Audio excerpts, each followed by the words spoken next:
And in today's video, we're taking a look at how to grind your meat easy and simple.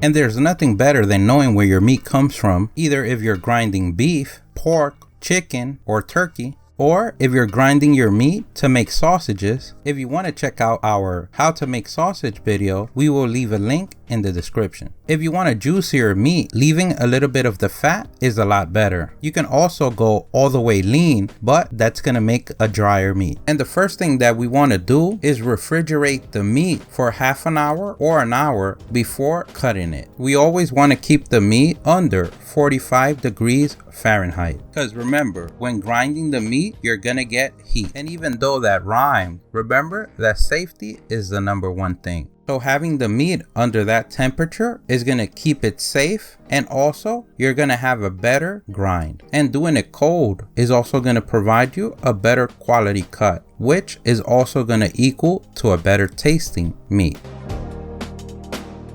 We want to cut the meat in 1-inch or 2-inch cubes or 1-inch strips.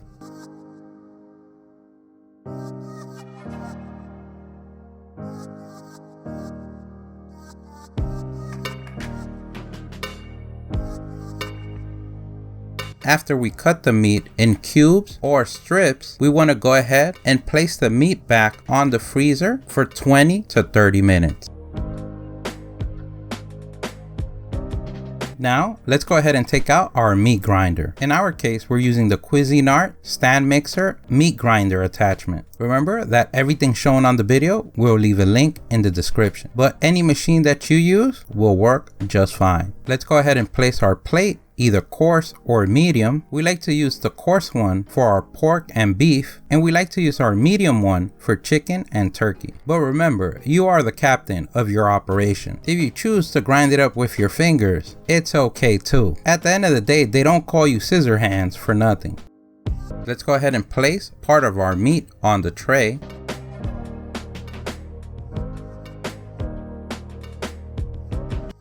Safety is the #1 thing. When changing plates or cleaning your meat grinder, you want to have it off and unplugged. And we say this if you like your fingers. We can go ahead and plug our machine, turn it on. Let's go ahead and push some meat down the hatch. Once it's full, we can now gently push it down with the pusher. The great thing about grinding your own meat is that you know what you're eating, and you can't get fresher than that. From buying the meat to grounding the meat to making sausages, you were at all times the captain of the operation. After you ground your meat, you can leave it on the fridge for 2 days. If you want to leave it longer than that, then you're going to have to freeze your meat. Now that you have your ground meat, you can use it for whatever dish that you want, from meatballs to hamburgers. Remember, you are the strongest avenger, so whatever you decide will be the best option.